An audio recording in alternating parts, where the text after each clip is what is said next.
Welcome back to This Week in Auburn Sports. I'm Plainsman sports editor Eric Wallace, joined as always by assistant sports editor David McKinney.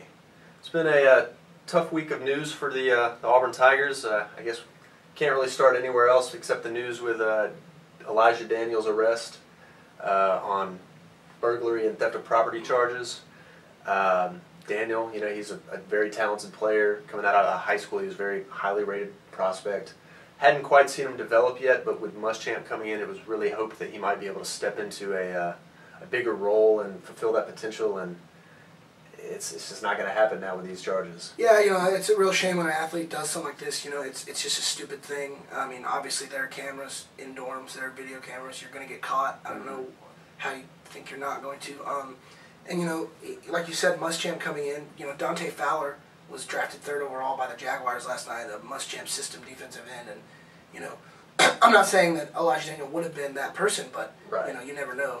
There's a lot of untapped potential there, but it's going to stay untapped. Absolutely, and I mean, he wasn't the only one arrested. He was also arrested with former walk-on linebacker DeNorris James and a former track athlete Khalil Sellers.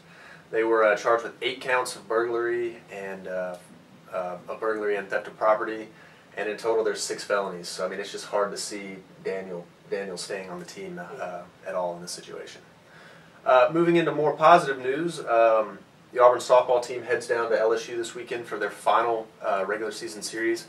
They'll take on the number 6 LSU Tigers. This is a big chance for the Tigers, really, to up their national status, maybe make one last climb in the rankings before the SEC tournament. But it'll be a big test. The LSU Tigers have been a really good softball team this year. At one point, they were the number 1 team in the nation. So we'll really see what the Tigers got in them this weekend for sure. Yeah, it's a big weekend. I think Clint Myers is going to have him ready. It's obviously a big series, and I think they set a half game back for the Florida. SEC right now, behind Florida. But if they just stick to what they've been doing, getting timely hitting, and their pitching has been pretty stellar this year, and I think they're batting for, a lot of people think they bat for power, but they bat for average too. I think Tiffany Howard, the leadoff batter, is hitting almost over 500 right now. She's around it at most points of the year. Yeah, she sits around 500, so that's all. That's almost guaranteed on base to start off an inning. Yeah, Enrique Carazone after that's always in the high 400s. Malero's average has come down a little bit, but she's still an All-American talent. They definitely have a chance to perform, and then they'll stay in Baton Rouge for the next week for the SEC tournament. Yeah, and we'll see what they can do. It's just a big opportunity, all in all, to cap off what's already been a historic season for the Auburn Tigers. Looking at another team that's surging up a lot of rankings, honestly, into the top 25 and some, the Auburn baseball team is in the midst of, I believe it's a 6-game win streak after topping Kennesaw State in the middle of the week. And if you had to point to one thing, it has to be the pitching all around, even with the absence of Keegan Thompson, who's come down with a little bit of elbow trouble. He actually went and saw Dr. James Andrews to look at his elbow this past week. Guys like Cole Lipscomb, Dalton Rentz, even Trey Winginter, they've all stepped up and are really starting to contribute. And this team is surging. They're number 20 in the RPI rankings right now. And Kendall Rogers over at D1 Baseball, he's one of the most renowned sources for college baseball in the nation, currently has Auburn safely in the NCAA tournament after they swept Georgia this past weekend.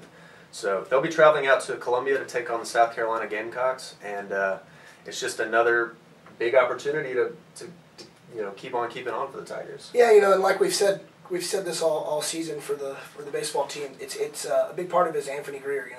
Another leadoff batter who's almost a sure thing. I mean, he's leading the SEC in hits and doubles. He got 19 doubles, I think 66 hits. Yep. And I think he's 6th in batting average in the SEC. That's right. He's sitting at 363. Yeah. So he's not it's not a sure thing, but it's about as close as you can get. Oh, absolutely. He's been a stellar player, and you see guys like Damon Hacker, who's so versatile, he can play so many different positions. And I think we're finally starting to see a little bit of what Sonny Galloway wants his team to become moving forward. So it's been an impressive run for them. On the national scale, probably the biggest sporting event of the weekend has to be the Floyd Mayweather-Manny Pacquiao super fight out in Las Vegas. I don't know about you, David, but I like boxing. I've been a pretty big boxing fan, and this is the fight everybody's been waiting for a long time. So you got any predictions? I don't know much about boxing. I'm definitely going to watch. hopefully just I want to see something good. You know, I want to see a good fight out of both of them. I imagine it won't be the last one, the only time they fight, but we'll see how it goes. So no prediction, no winner? I'm gonna go ahead and predict Mayweather. You know, I think a lot of people are, so I'm gonna stick to that.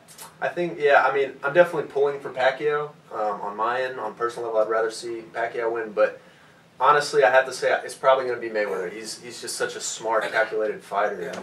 He's not going to let Manny. Right. You know, he's not going to take too many risks for him. Also on a national scale, this weekend is the NFL draft. That's right. There are several Tigers hopeful. I think we might, I think today, second and third rounder day, I think today we could see maybe Sammy Coates, Gabe Wright get taken off the board. Otherwise, I'm not really sure where those guys will go. Nick Marshall is a big question if a team's going to take a chance on him, move him to cornerback. I think we'll see Cameron Artis-Payne, maybe Quan Bray in some of the later rounds. Yeah. They just had really good years, and so they're kind of versatile players that could find a spot on a team. So, if you want to follow the NFL draft coverage over at our website, we'll have a full list of all the players who are drafted. And once the draft is over, we'll have a list of players who are going to fall camps with teams who are going to work out and see if they can make their way onto the team. So be sure to check out our website for that. Well, David, that's about all we got. It's been a pleasure for 2 years to come in here and do these videos for you guys. Started out with Will Gaines, 2 sports editors before me, and then it was Justin Ferguson, and now I'm here with you. So I mean, it's been a good run. Yeah, been a good run. Really enjoyed it. I hope everybody else has. Shout out to our boy Chris behind the camera. Absolutely. Thanks, Chris. Chris gets in here every week. He doesn't get to be on camera. He doesn't get all the glamour, I guess, of being seen in the videos. But he does more work than anyone for these things. So thanks, Chris. Oh, thank you, man.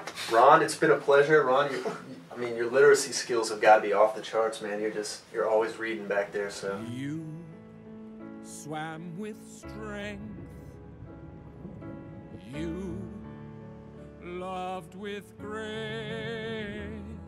You touched us all with your expressionless face. I appreciate that. But I guess that's all we got. David, you're going to be working over at 247 Sports, right? Yep, I'm going to be going to work for 247 at their Auburn site, Auburn Undercover. Everybody should subscribe. I'll start there May 18th, and you'll be at the Montgomery Advertiser? That's right. I'll be interning over with the Montgomery Advertiser. I'll probably start, I think, May 25th or so. But I'll work for them over for the full summer and do a little freelancing work for them in August once they start doing like college football preview stuff. So I'm really excited for it. But yeah, David, this has been a great experience, and we appreciate all y'all for tuning in every week. So I guess forever, this has been This Week in Auburn Sports. I didn't know what to say. So until next time, this has been This Week in Auburn Sports.